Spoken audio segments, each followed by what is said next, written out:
Hello everyone and welcome to the lecture 4 of structural reliability.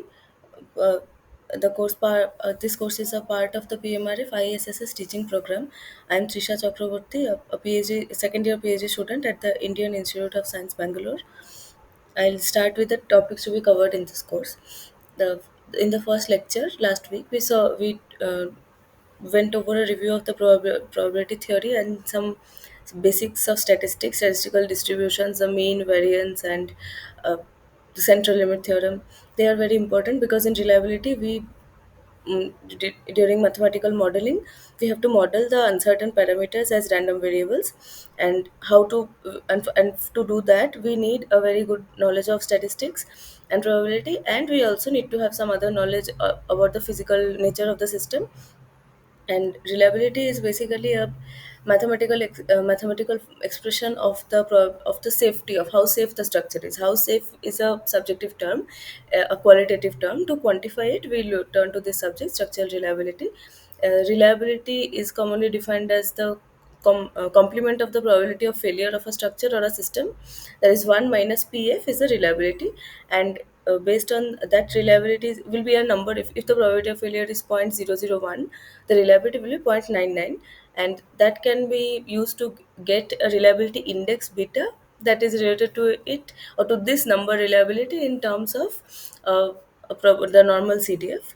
So that we'll move on to later. Then in the previous class we've defined limit state functions and derived the partial safety factors.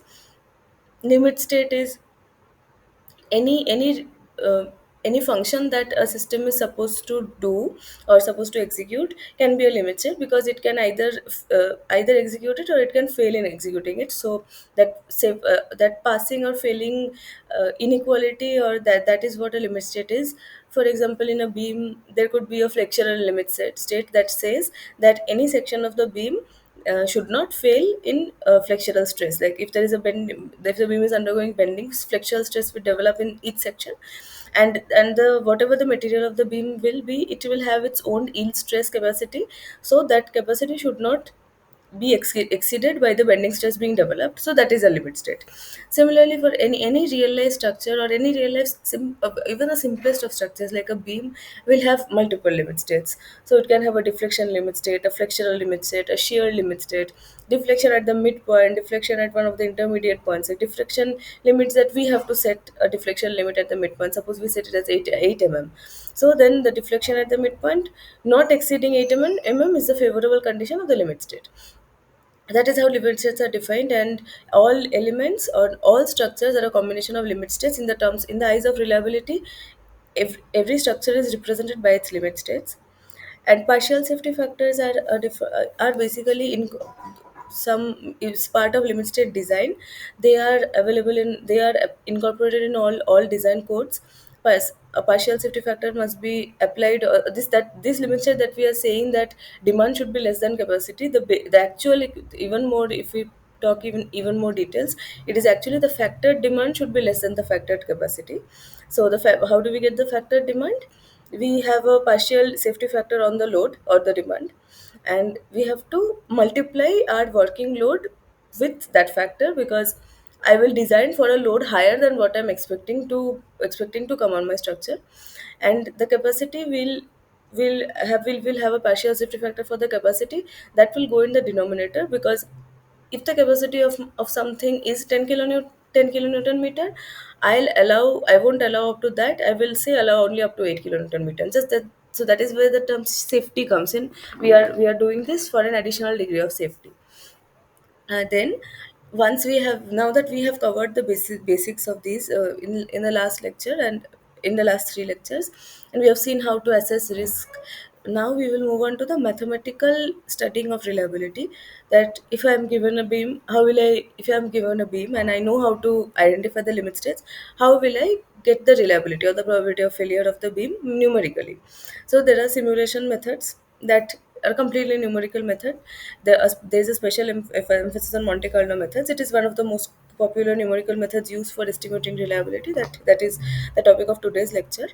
So that Monte Carlo simulation basically works on a purely statistical concept, that if if an experiment is repeated a million times, if I have a favorable event that happens, suppose 10 times, that means the probability of my event occurring is 10 divided by 1 million. So as this number of trials tends to infinity, the probability that I'm getting, this ratio tends to the actual probability of my event.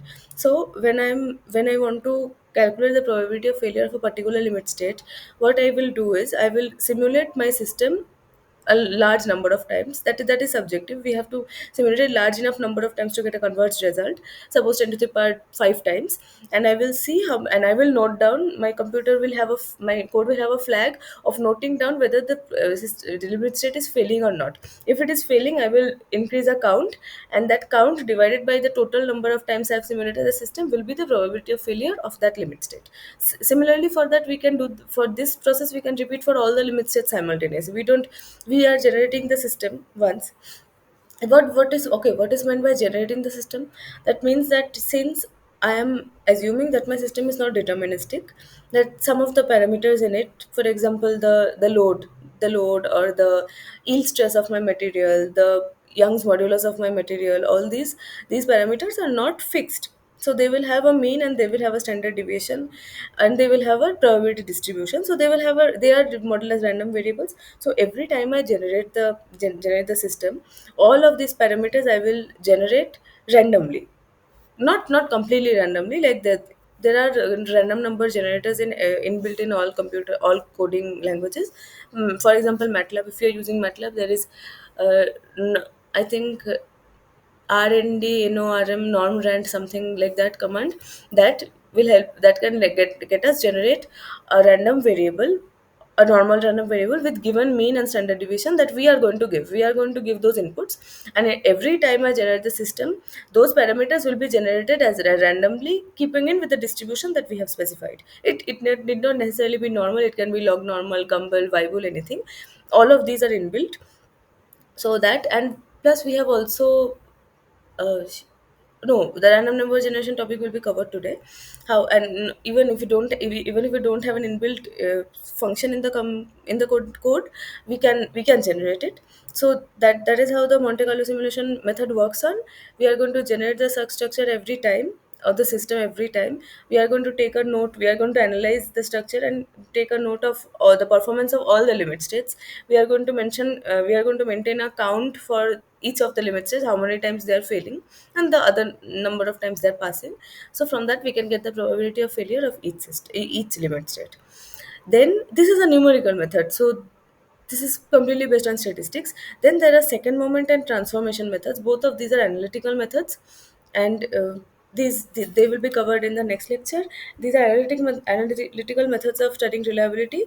They can tend to be more accurate than the simulation methods, because simulation method is, after it is work it the my accuracy of result will depend on how many times my I can generate the system, right? And it is also very computationally expensive. So we can't generate it 10 to the power 10, 10 to the power 20 times if it is a complex system.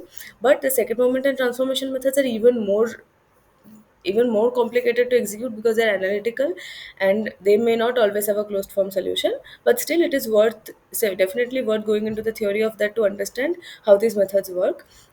And finally, in the last lecture next week, we are going to look at systems reliability.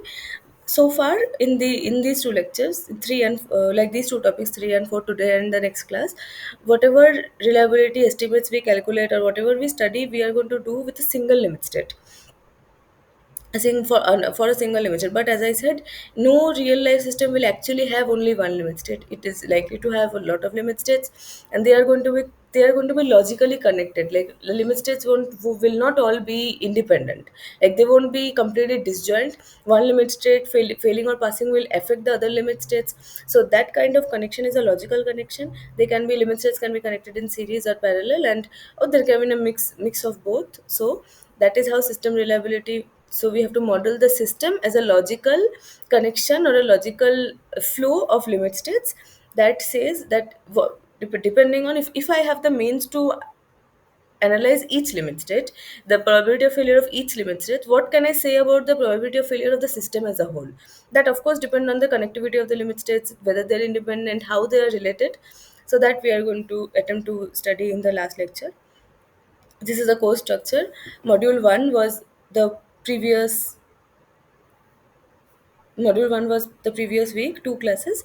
We review of probability theory, measures of structural reliability, partial safety factors, and the limit state function.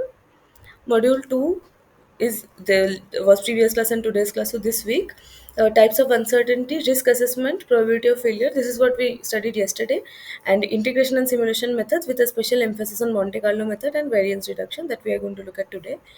Then module 3 is next Wednesday, the analytical methods, second moment and transformation methods. Hassefeld, among these transformation methods, we will look at Hassefeld-Lind, Neteff and Rosenblatt transformation, and Form and SORM are first order reliability methods and second order reliability methods.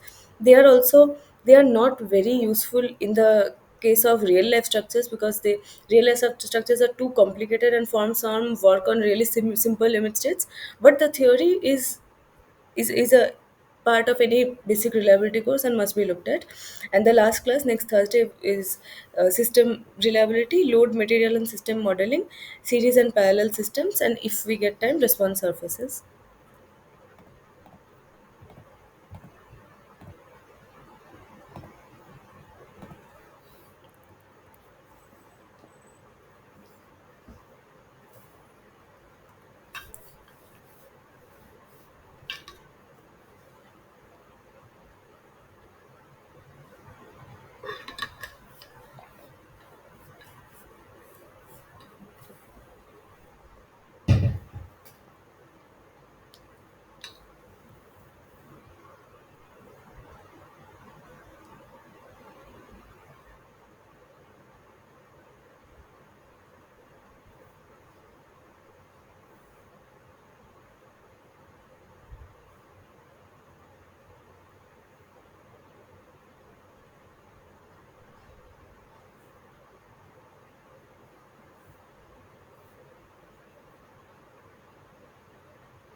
Okay, and the in this course, the focus on application of reliability methods as an inclination towards civil engineering, and this area of civil engineering is commonly called risk and reliability.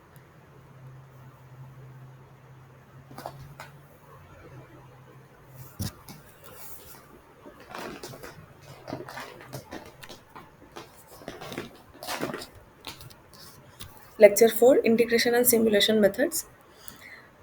Previously, we have seen that the probability of failure is the probability of a limit of my limit state if I represent my limit state as g of x, where x is a vector of all the random variables, all my basic variables which are needed to model my system. I can, of course, there are so many variables part of a system. We can take some of those as deterministic. If I see that suppose the Young's modulus does not show a lot of variation. If I know from experience, I can model it as deterministic. Though more and the more number of random variables there are, the more detailed the analysis will be. It is not necessary that we have to model every possible parameter as a random variable. So whatever the basic variables I have to identify from my knowledge as an experience as a civil engineer, and x is a vector of all those random variables, so the limit state is g is a function of all those variables, so it is a function of x. And probability of failure is the probability of this gx becoming less than 0, because limit state, it is expressed in the terms of capacity minus demand in the form.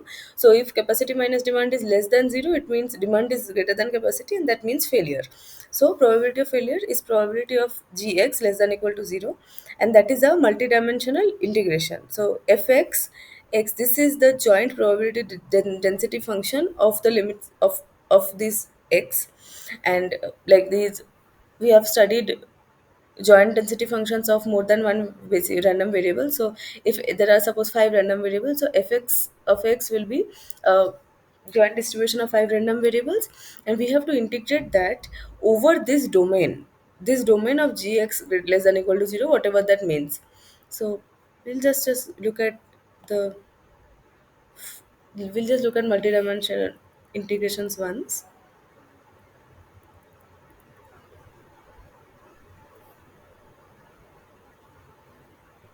So this was part of the lecture one.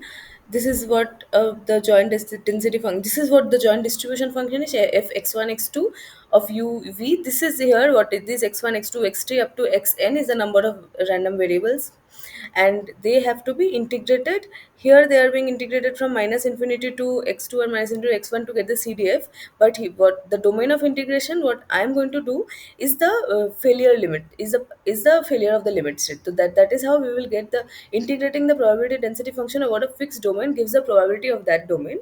So that is what we are utilizing to what I get what I want, the probability of failure. So there are approaches. Now we want to integrate this integration, which of course is not going to be easy because we don't we know this gx as an equation involving all of these x variables, x1 x2 x3 x4 xn. It is very difficult to it is very difficult to express that, like this integral, the limits of x1 say is difficult. If I have an equation of consisting 5 x's, it is very difficult to say that x1 ranges from this to this, x2 ranges from this to this. We can't, that is not easy to do. So there have to be approaches to integrate the to evaluate this integration. There is one that is direct integration, that is possible only in very special cases. So that if we can evaluate this analytically, it is a very rare case and it has to be really simplified. Then there are numerical integrations such as through Monte Carlo technique that I have said, that we are not going to be bothered about this density function or all this integration thing. We are just going to see the limit state as a statistical occurrence, as an statistical event that I'm going to evaluate the probability of statistically. And then there are transforming the integrand to a multi-normal joint probability density function for which some special results are available immediately. This is what the second moment and the transformation methods are all about. The Natev, Rosenblatt, and Hesselhoff transformations. So those are analytical methods, and they will still take they also cannot be applied to all systems. Direct integration can be applied to very few systems, but Monte Carlo simulation can be applied to almost any system if we have the computational power. Today's lecture is about direct and numerical integration. Analytical integration of the convolution integral. This is called a convolution integral. So, analytical integration of the convolution integral or of the integral form is possible only for some special cases of limited practical interest. This is again important, that it is fine that we are demonstrating our methods on a certain simplified system, but our ultimate aim is to apply it to real life systems so that we can do reliability analysis and we can incorporate the results of those in existing codes. And existing codes are designing really complicated structures, like steel structures has so many components, the connections, the floors, the girders, the columns, the tension and compression members, so on. And even in concrete structures as well, in bridges, in towers, in factory sheds, there are a lot of factors that we have to take into account. And if my method, whatever I'm studying, is not scalable or not applicable to those problems, it is not really of much use. It is just for the sake of study, but it doesn't have any practical interest. But the aim of research should be so that the research can be incorporated into design into the practical world and be useful. It is not just for mathematical fulfillment. So analytical integration of the convolution integral is possible only for some special cases of limited practical interest. Numerical methods, However, numerical methods of integration would have mostly it is covered in a course in undergraduate studies. There are some methods like trapezoidal rule, Simpson's rule, methods based on polynomials such as the Gauss-Legendre Gauss-Hermite quadrature formula. Then standard routines for such numerical integration are available on most computer systems. This can be done with this is the numerical integration part. So direct integration is analytical in evaluating the integration. Numerical integration is we are still working with this integral itself, but to evaluate it we are using numerical techniques and not actually analytically using it. So this is one aspect. Then when the load effect S and the resistance R in the convolution integral are not independent, or there are more than two variables, the probability of failure must be obtained from the general formulation. Computation of this integral in all but very special cases cannot be achieved in closed form. So numerical integration is not always feasible owing to the growth of round of errors and excessive computation time. Closed form integration result means the analytical part that is not possible in most special cases. And even if you go for numerical integration, is not always feasible due to excessive computational cost. That is also an important factor that we have to keep in mind, because whenever we are carrying out a practical project, the cost factor has to be kept in mind, and that time is an important part contributor to the overall cost. So that has to be kept in mind. And numerical integration is not always feasible even for because the round of errors keep growing. Moreover, computational demands increase rapidly with dimension n of the integration space. Typically, the practical limit for numerical integration is considered to be around n less than equal to 5. So, if are there any questions so far?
Now we move on to Monte Carlo simulation.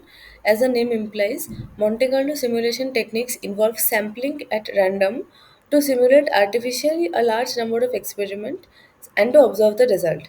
In the case of analysis for structural reliability, this means, in the simplest approach, sampling each random variable xi randomly to give a sample value xi hat. The limit state function gx equal to 0 is then checked using the sample set of values xi hat. If the limit state function is violated, that is gx hat less than equal to 0, the structure or structural element has failed. The experiment is repeated many times, each time with a randomly chosen vector x hat of x hat I values.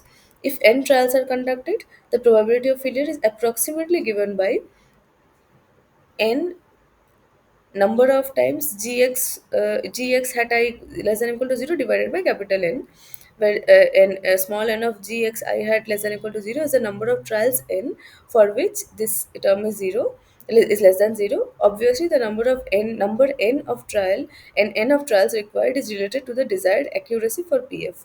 So the more number of trials we undertake, the more accurate our probability of failure will be, and it will approach the actual probability of failure. Though we can never actually reach the exact probability of failure, because this is after an approximate method, and statistics can only give predictions. They cannot the statistics never say anything with full 100% confidence. There is always some kind of uncertainty inherent in the concept of statistical approaches. But yes, we can reach a probability of failure with a decent degree of accuracy and a fairly converged result. So now what does this failed mean again?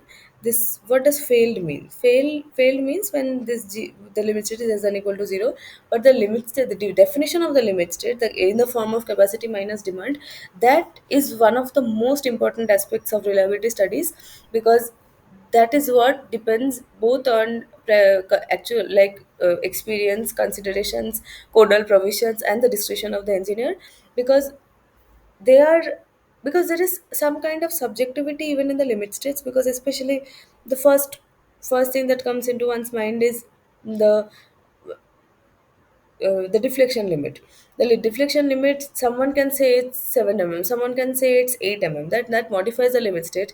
And then if the deflection is 7.5, someone will say the limit state is violated, someone will say the limit state is not violated, and the probability of failure will of course differ in both the cases. But that is why a definition of failure is so important. Definition of failure of each limit state has to be given enough thought process, so that it serve the purpose that we are working towards. In Monte Carlo method, a game of chance is constructed from known probabilistic properties in order to solve the problem many times over, and from that to deduce the required result, that is the failure probability. That is what we are basically doing. It is a game of chance. We are we have known some known probabilistic properties, that is we know each of the basic variables, we know their distributions and mean their variance, that we have assumed in the first place. We have assumed, we don't actually know that. We can never say that the load is Gumbel distributed with this mean and the standard deviation, because it is impossible to predict. But we have made an informed guess, an informed model, and now these properties are, we are assumed that we know them, and we are solving the problem so many times over, each time generating it randomly, and we are in the form of a ratio, statistical ratio, we are trying to deduce the required result. To apply Monte Carlo techniques to structural reliability problems, it is necessary to develop systematic methods for numerical sampling of the basic variables x. So, however many times I'm generating the system, I have to generate a random sample of each of my basic variables, keeping it with the distributions that I've assumed and keeping it with their mutual correlation connections. So all the basic variables need not be completely independent.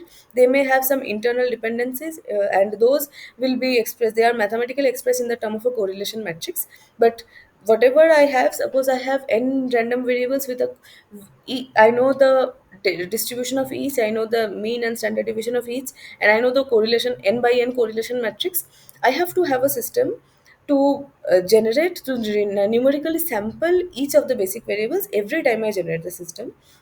Then I have to select an appropriate economical and reliable simulation techniques or sampling strategy to consider the effect of the complexity of calculating g hat of xi and the number of basic variables on the simulation techniques used. So that also we have to do, because every time we are generating the system, we have to solve the system every time. So, and if it is a really complicated system, can you imagine the computation, what the cost is going to be? Some systems on Abacus, suppose Abacus Ansys, those and analysis softwares, they take hours to run just one simulation. And here in this method, we have to generate it 10,000 times, 1 million times. So, and each time we have to analyze it, because we need to calculate we need to estimate the limit state. We have to see whether it has failed or not. So, to consider the effect of the complexity of calculating g hat of xi and the number of basic variables on the simulation techniques used. Again, the more number of basic variables, the more complicated this it will become for a given simulation technique, to be able to determine the amount of sampling required to obtain a reasonable estimate PF. This is also important, because for two systems, we cannot just say that one 10 to the power 6 samples are enough for all systems. We cannot say that blanket. That is also system dependent. One system might need less number of samples, one system might need much more, many more number of samples, and that too we have to decide, right? We have to determine that somehow, that how many times generating the system, how many times is enough to give a reasonable estimate of P. Reasonable mean whatever is the accepted accuracy within that. That is also subjective. So there are so many factors to be considered. And now we are going to look at the first problem, that we have to generate the random variables. So this is the next topic. I'll pause for 2 minutes.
Generation of uniformly distributed random variables. In a physical experiment, we can select a sample value of each basic variable by arbitrary random selection process. For example, putting a sequence of numbers in a lot and selecting one. Provided that the lot size is large and the interval between numbers small, the probability distribution for these numbers would be uniform or rectangular distribution. It will look like this. The CDF is CDF R of R is the probability of capital R being less than R is small r, and the probability density function is 1. The for r equal to 0 to 1. So here R ranges from 0 to 1, because because we know that the because seat this quantity, this CDF is ranges between 0 to 1. We know that as property of the cumulative distribution function. Since this is equal to R in this case, R itself must range between 0 and 1, and the probability density function is 1 in this region and 0 otherwise. It is possible to generate uniformly distributed random numbers through automated roulettes or the noise properties of electronic circuits. This is not the focus of this course though. This is just a bit of knowledge that these generators tend to be slow and non-reproducible, so that an experiment can never be checked.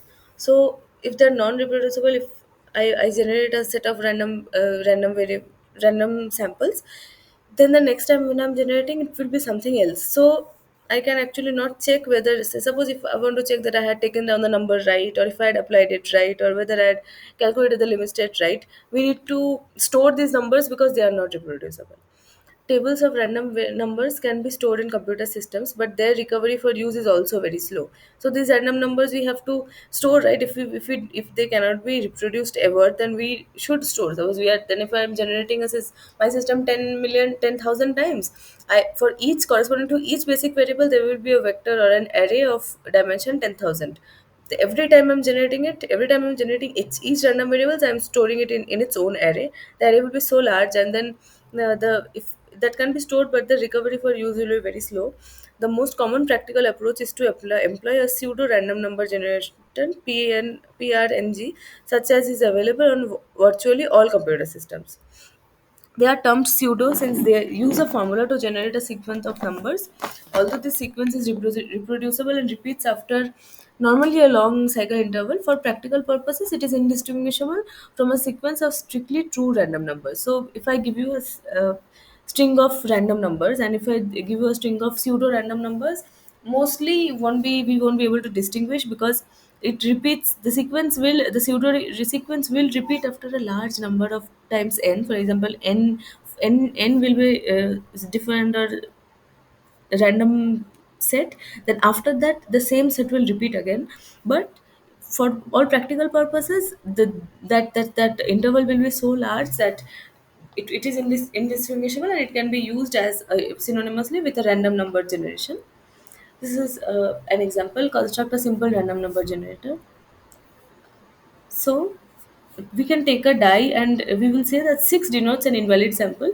We will also take a coin and let heads be 5 and tails be 0. Then tossing the die and the coin repeatedly will produce, apart from invalid samples, a series of digits between 1 to 10, which should be random if the die and coin are unbiased. So adding that, so heads is 5. So if my die has 5 and a head, then it is stay at 5. And if my die is 1 and we get a tail, it is 0. And it can be everything in between. So 1, 2, 3, 4, 5, and then heads will add 5 to it, and tails will not anything to it. So that is 1, 2, 3, 4, 5, and then 6, 7, 8, 9, 10. And if we just do it randomly, we are tossing a coin, rolling a die together, and we are noting down the sum every time, then it will be a series of random variables, random samples, not variables. The random variable is one, that the sum of these two is my random variable, and every realization will be a random sample. Generation of random variables. Basic variables are only seldom have a uniform distribution. A sample value for a basic variable with a given non-uniform distribution is called a random variate, and can be obtained by a number of mathematical techniques. The most general of these is the inverse transform method. Now we are with this inverse transform method has to do with the cumulative distribution function of whatever distribution my random variable has, that is not uniform. If it was uniform, it will be different, but it will be a special case. But still, the uniform transform inverse transform method can be applied in the case of any probability distribution, any CDF.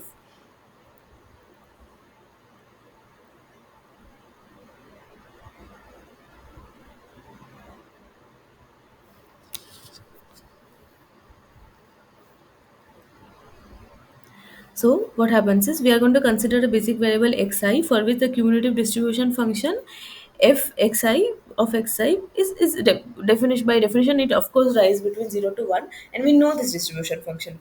To see, if we are if you want to generate a basic variable, random samples of a basic variable, there are certain things we have to know about it, and of that the cumulative density distribution function, and as a result the probability density function, since they are unique. Like for a particular valid CDF, there is only one PDF. So a CDF will have an inherent mean, an inherent standard deviation, coefficient of variation. So everything will be defined. So if I know the CDF of my basic variable, I know everything about it, and I can generate random samples of it. So the inverse transform technique is to generate a uniformly distributed random number Ri ranging between 0 to 1, and equate this to the CDF.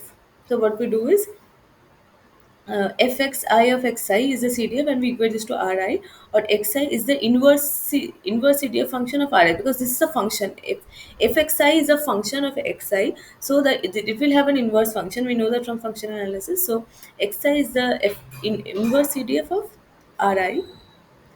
This uniquely, okay, I'll just wait 2 minutes for you to understand this, what this exactly is doing.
So this uniquely fixes the sample value xi equal to xi hat, provided that an analytical expression for the inverse CDF exists, as it does for the Weibull, exponential, Gumbel, and rectangular distributions, among others. In these cases, the inverse transform method is likely to be the most efficient technique. This technique can also be applied to basic variables whose cumulative distribution function has been obtained from direct observation. Specialized techniques for generating random variables from specific distributions often are computationally more efficient than the inverse transform methods. Most computer systems have standard subroutines available. One such procedure is due to Box and Muller. It's called the Box and Muller approach. It produces a pair of exact independent standardized normal variates u1 and u2 given by u1 equal to where r1 and r2 are realizations of uniformly distributed independent random variables r in the interval 0 to 1, and now these are generated, and from that, see, the normal CDF is not, normal CDF does not even exist in a closed form, so it cannot be, the inverse cannot be found out. So instead we have to take a complicated way out. We have to generate uniform random variables, two of them, r1 and r2. Then we are going to use this formula. U1 is minus 2 ln r1 of to the power half sine 2 pi r2, and u2 is minus 2 ln r1 to the power half cos 2 pi r2. So, and they will be in exact independent standard normal variables. Standard normal variables mean that they have mean 0 and standard deviation 1. So that a pair of, if I want to generate a pair of normal variables, I can use this technique. I will first generate two independent uniformly distributed random variables, and then I will use this formula. Log normally distributed random variables v1 will be obtained directly, since for v, from this equation, since for v log normally distributed, vi is ln ui. So if I have u1 and u2, I can have v1 and v2 as well. And normal and log normal are important distributions. Weibull and Gumbel already have their Weibull exponential, Gumbel rectangle. Rectangular distribution is a uniform distribution. They have inverse CDF. So for them we can use this method. But for normal and log normal, we just have to take a slightly circuitous route. This is another example. Generate a vector of standard normal variates u drawn from a standard normal distribution, that is n. N of 0 1 means that n is the distribution and n is the normal, 0 is the mean, and 1 is the variance. Commonly it is the variance, not the standard deviation, but it is the same if it is 1. Generate them from a vector of random numbers. For this example,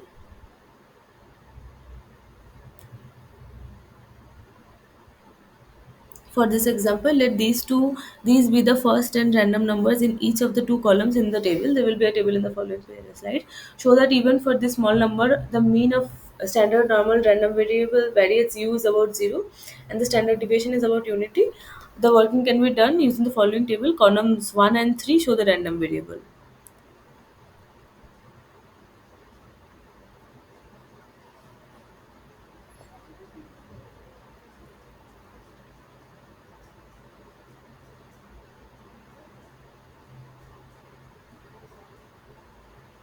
So these are my generated normal variates that we have generated from this distribution n01, and then we are going to show that these just these there are so many these many, but we have to show that the mean is actually about 0 and the standard deviation is 1.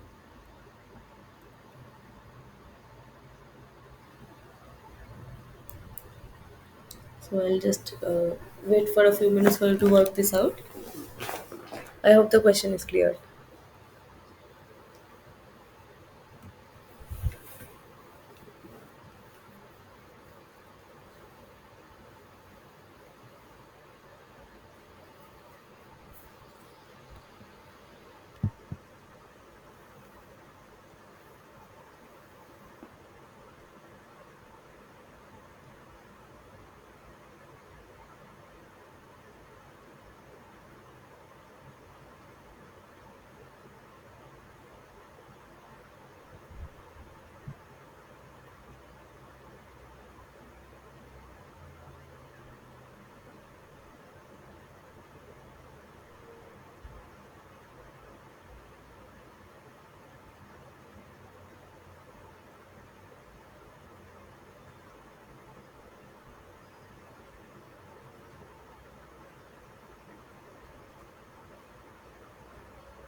So this is the table.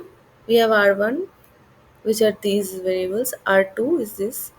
So from that we are just calculating minus n r and r1 and multiplying it with this, and we are getting these as my random variates u1, and these as my random variates u2, because these u1 and u2 are these. So r1, we know r1, we know r2. From that we know ln r1 and sine 2 pi r2 and cos 2 pi r2. Multiplying 2 and 4 we get 6, and multiplying 3 and 5, multiplying 2 and 5 we get 7. So these are my normal variates. Column 6 and 7 are obtained from this equation.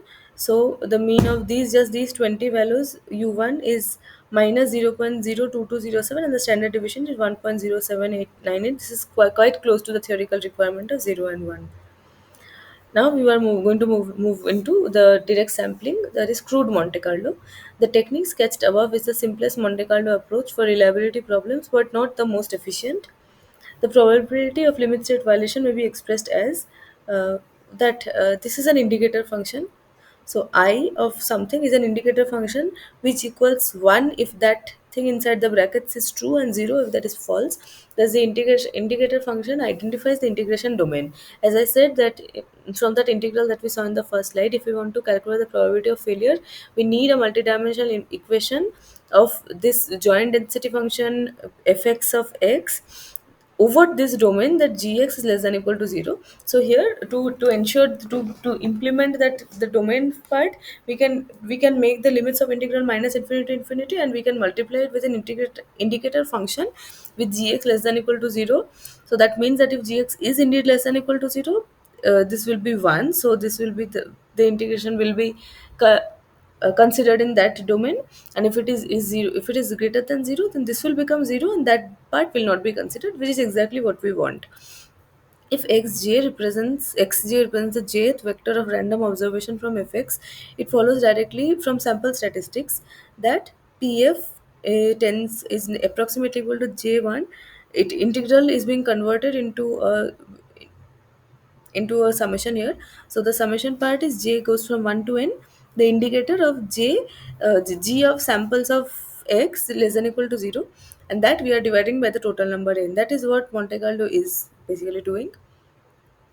And this is an unbiased estimator of j. So we this is known from statistical studies that this is an unbiased estimator of j. So if you want to estimate j, we can go through this method instead of actually evaluating the integration. Number of samples required, that is a very important point. An estimate of the number of simulations required for a given confidence level means how much accuracy we desire. It may be made as follows: since g of x is a random variable in x, the indicated function I of gx less than equal to 0 is also a random variable, albeit with only two possible outcomes, 1 and 0.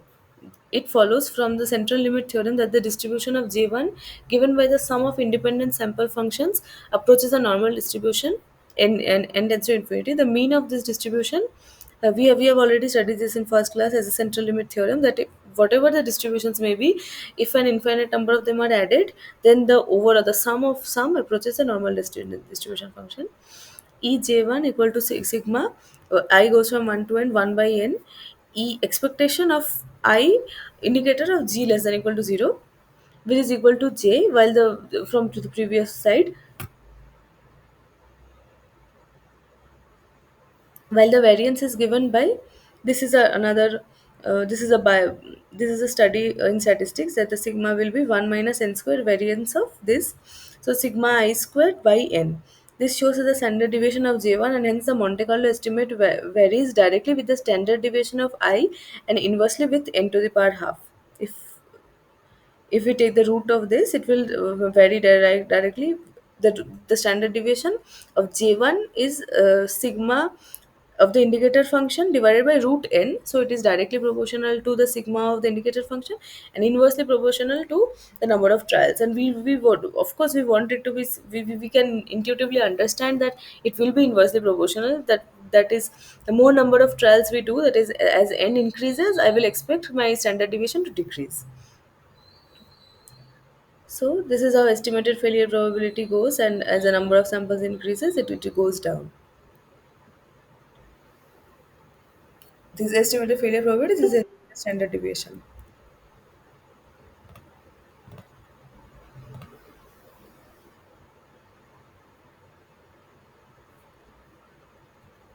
Okay, this is an example. The stress resultant S acting on a member in tension has statistical properties estimated to be n of 10 and 1.25. This means that 10 is the mean and S 1.25 is the variance.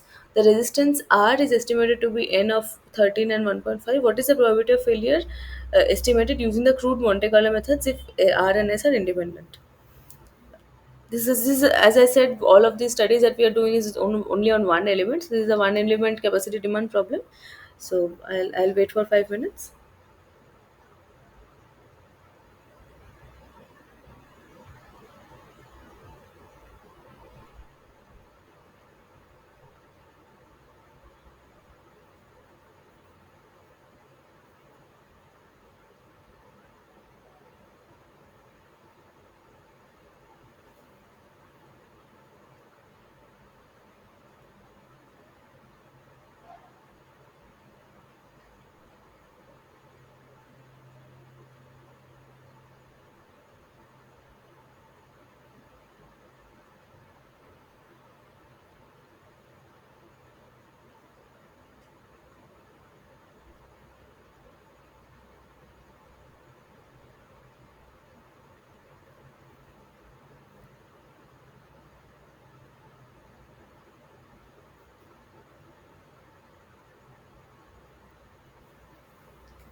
This is the solution. Using the integral, both R and S need to be simulated. For convenience, only 10 random sample variates R and another 10 random sample variates S are given, but generally more will be required. So this is just, since this is it's just a demonstration, we cannot actually do it with 100. It will be very cumbersome. So we are going to generate 10 values of R and 10 values of S, and then we are going to convert them into standard normal variables, because we know the mean and the variance. So sorry, when we generate the variates, they are standard normal. So converting that into a normal variable of these specific, these second moments, is like this: 1.49 is the standard normal variate. It is R1. This R1 will be my actual resistant variate minus the mu R and by divided by sigma R. So this R1 is, say, hat is basically 1.25 into the standard normal variate plus 10. So it is mean plus standard deviation into a standard normal variate. Similarly, for that, we can do that for the S values as well. And here the mean will be 13 and the standard deviation will be 1.5. And after that, we can use this formula that we have studied earlier, that we know that if both R and S are normally distributed, the my limit set here will be R minus S, because I know that it is capacity minus demand, since the stress resultant and resistance itself are given as S and R minus S. And we have studied earlier that if R and S are both normally distributed, then the resultant normal distribution will have mean of R minus S and standard deviation of R square plus S square, root of that. And this is the normal CDF. So the probability of failure, as defined earlier, is the normal CDF of the mean divided by standard deviation. The mean is uh, the negative of the mean. So the mean will be 13 minus 10, negative of that, divided by 1.5 square plus 1.25 square, root of that. That is 0.0618. That is the probability of failure. As we generate more number of samples, this estimate will become more refined. This is another example. If the single integral form, as we saw before, is to be used in a Monte Carlo analysis, it may be seen from comparison that in essence the indicator term is replaced by the CDF of R. This means that the value for CDF of R averaged over all samples is to be estimated. The samples xi themselves are drawn from the probability distribution given by Fs. This is done using the inverse transform technique to give xi hat is Fs inverse ui hat, where ui is a random number.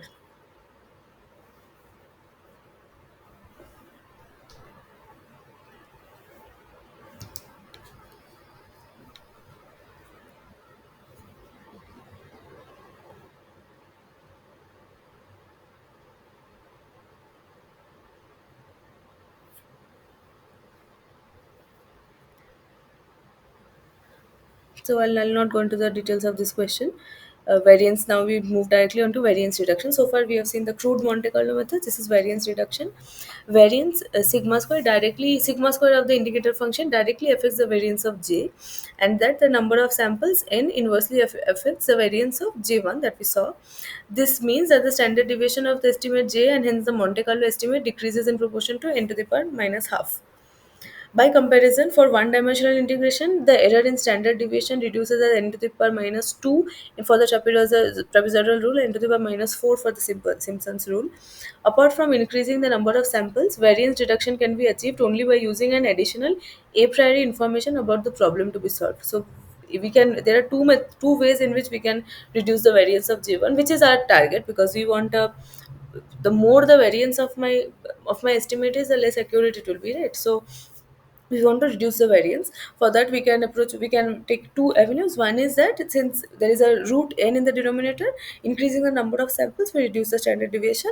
But there is also another term in the numerator, that is the standard deviation of the indicator function itself. So if we can reduce that standard deviation, or since variance and standard deviation are just connected by a square, variance is a square of standard deviation.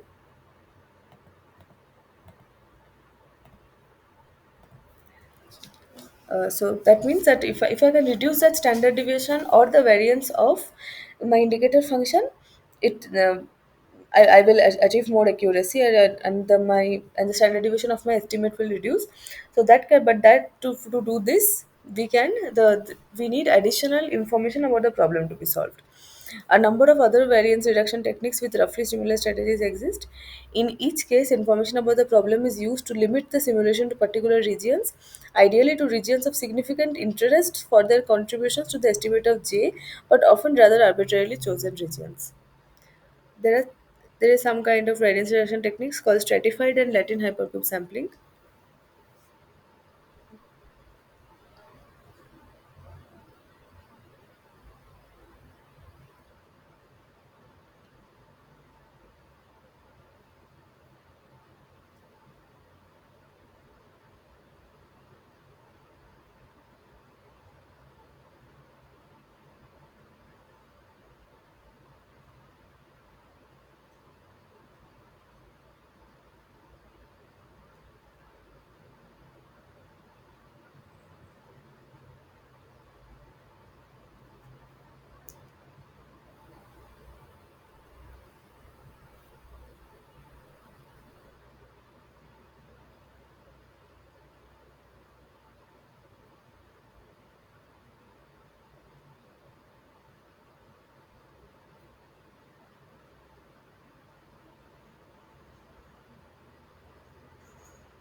Stratified and lateral hypercube sampling use a common idea that the sampling space can be divided into strata or hypercubes, and that only a few of the many possible samples be selected in each strata or hypercube for inclusion in the estimation of the integral J. Instead of unbiasedly generating random samples, we identify some strata or hypercubes, basically into some regions, so that only a few of the many possible samples be selected in each of the strata or hypercube. The samples used from within each strata or hypercube can be randomly selected from those that would either be used, or, for example, the mean or central point might be used as the one representative value. The evaluation of J then uses these selected values weighted by their probability of occurrence. Latin hypercube sampling considers all the random variables, whereas stratified sampling might be done in only, say, one dimension. For convenience, we consider a special case in which all the random variables I goes from 1 to n, are divided into the same number of strata, say capital N. It is convenient also to make the division such that the probability xi falling in each stratum is 1 by capital N. That is how we are trying to make the stratification. The stratification or Latin hypercube division is made by us, and for that we need some prior knowledge about the experiment we are undertaking. Now we select a representative value for each stratum and for each random variable. In principle, more values could be selected, but this also can be achieved by using a greater number of strata.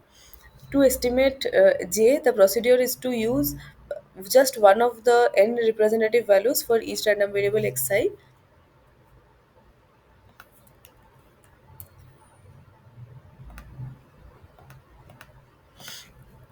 That is, now estimate J, the procedure is to use just one of the n representative values for each random variable xi that is selected from one of the strata in a combination with a selected representative value from each of the other random variables. That means that the number of times we are generating is significantly reducing. This collection of representative value forms a sample set. The process is repeated, selecting from the remaining representative values, thereby forming another sample set, and so on. In the end, there will be n sample sets.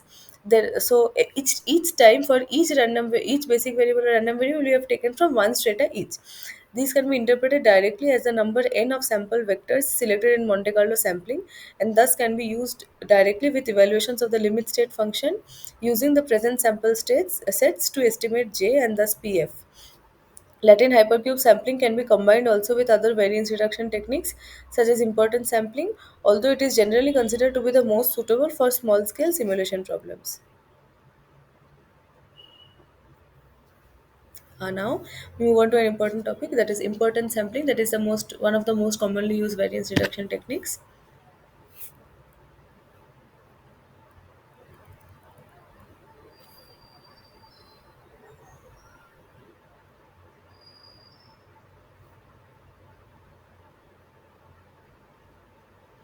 The multiple integral can be used using the indicator function I of I j equal to integral I gx less than equal to 0 fx of fx divided by hv into hv. We are just multiplying and dividing my integral using the same quantity, where hv of v is termed as the important sampling probability density function. Now this itself is a probability density function.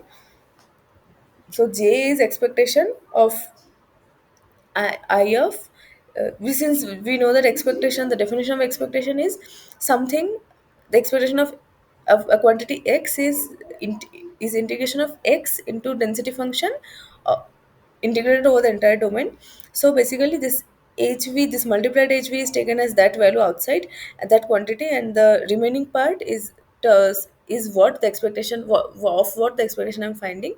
So it is I of gv of less than equal to 0 fx of v divided by hv of v is expectation of if by h, where v is any random vector with probability density function hv of v. Obviously, it is required that hv of v exists for all valid v and that fx of v not equal to 0. An unbiased estimator is this. We are going to repeat example 4.4 using importance sampling. So this was 4.4.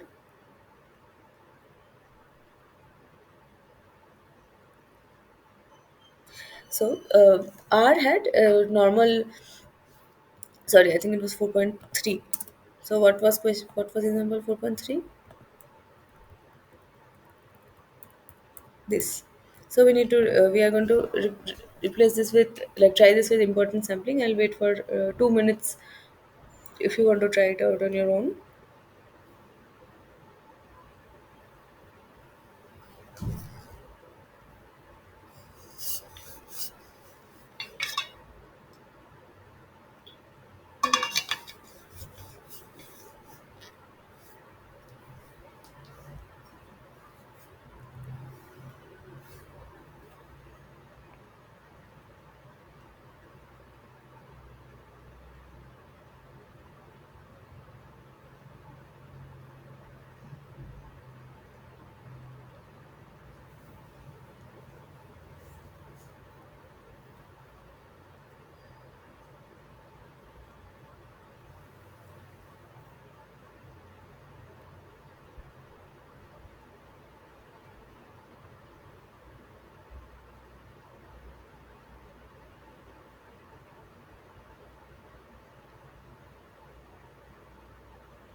So look at this solution.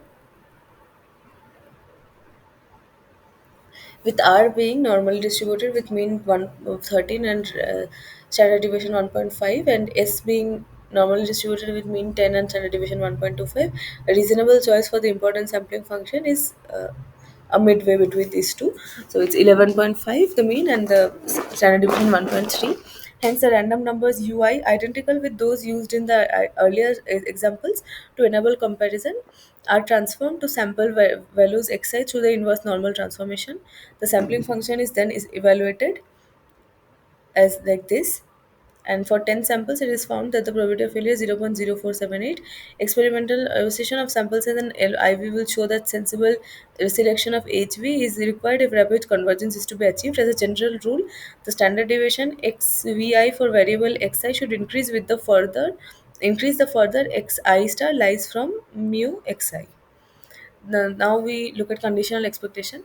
In cases where at least one of the random variables in X is an independent random variable, the Monte Carlo process can be made more efficient by reducing the order of integration. To illustrate this approach for one random variable, we select the independent random variable with the largest uncertainty or variance.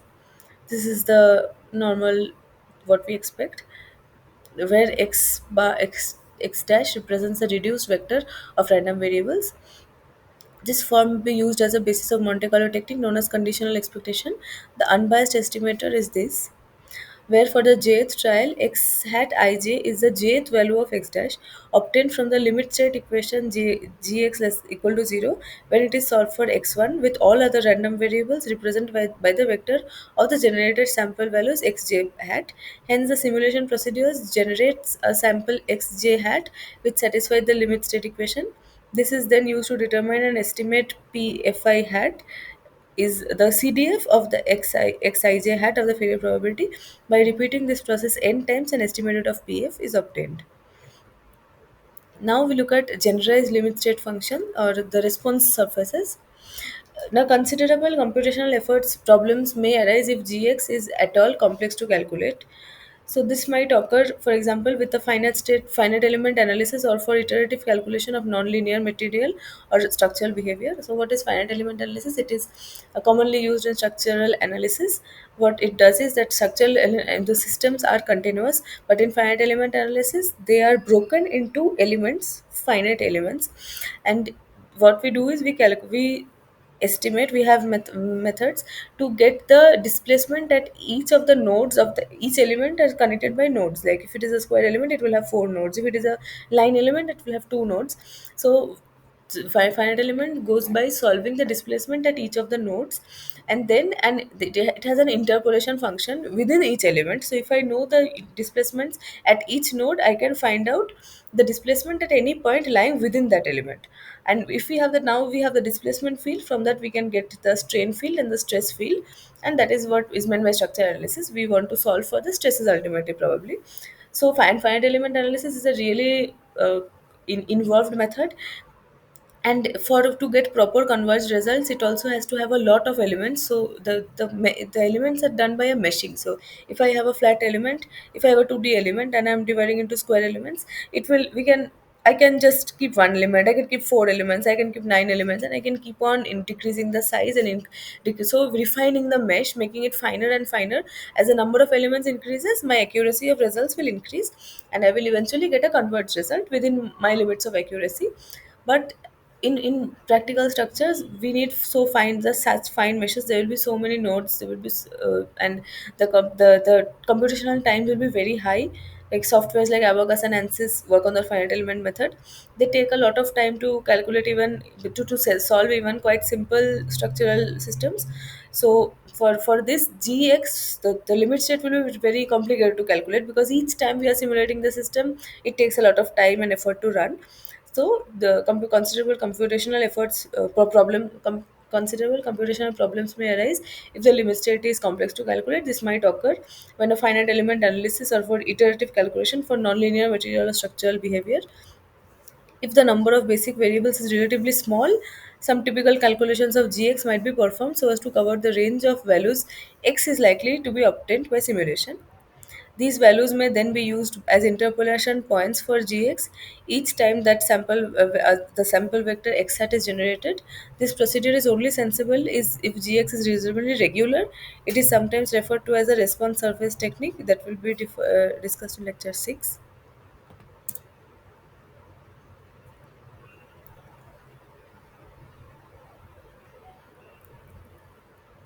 And this is a systematic selection of random variables. It is important to note that random sampling is not always required for every variable. If, as would be usual for structural reliability, the samples can be taken sequentially for x1 hat, x2 hat, x3 hat, etc. for gx, then the sampling of x1 could be done systematically rather than randomly. For example, the interval over which the sampling would be done for x1 can be divided into n equal intervals. For each interval represented by the point I, which might be taken as a center of the interval, the probability density function would simply be fxi of xi. In a conventional random sampling of x1 using n samples, it would be expected that capital N by small n values of x1 would occur in the ith interval.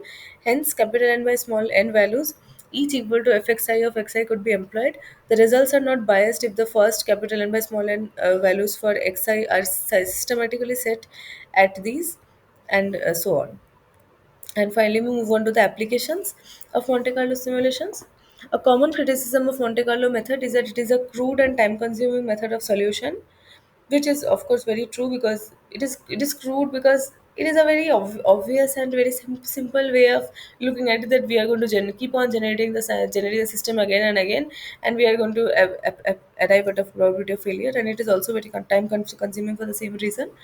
Unfortunately, for some practical applications where Monte Carlo techniques have been used in the past, these criticisms are well founded, but this need not be the case in general. Uh, this is because as there is dramatic reductions in computational times even for desktop computers these days. The computer when people have been working on increasing the efficiency of computers. Every year they achieve new goals. So as my computational power increases, this problem will reduce. This computational effort problem of Monte Carlo will reduce. Numerical applications also show that time saving refinements such as importance samplings are widely used. The only real remaining challenges lie in probability estimation for very complex problems with very large number of random variables or complex limit state functions described, for example, by finite element routines that I said before. The effectiveness and efficiency of the techniques is always an issue.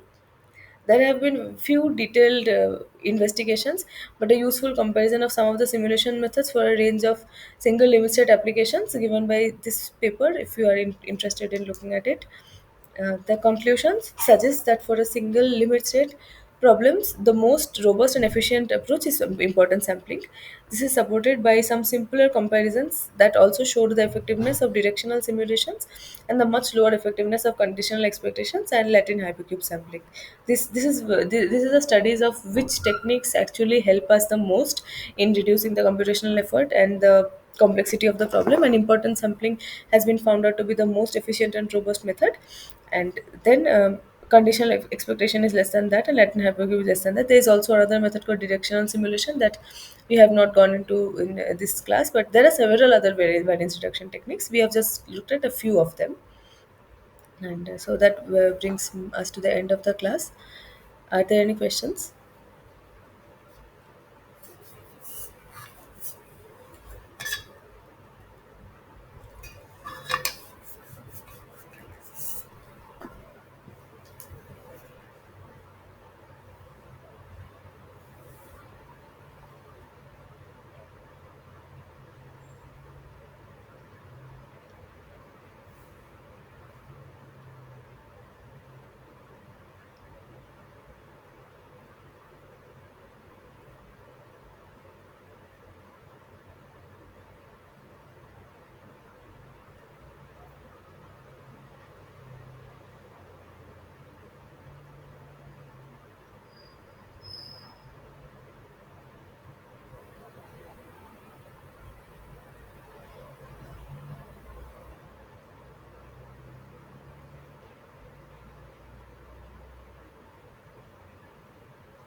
So I will end this class.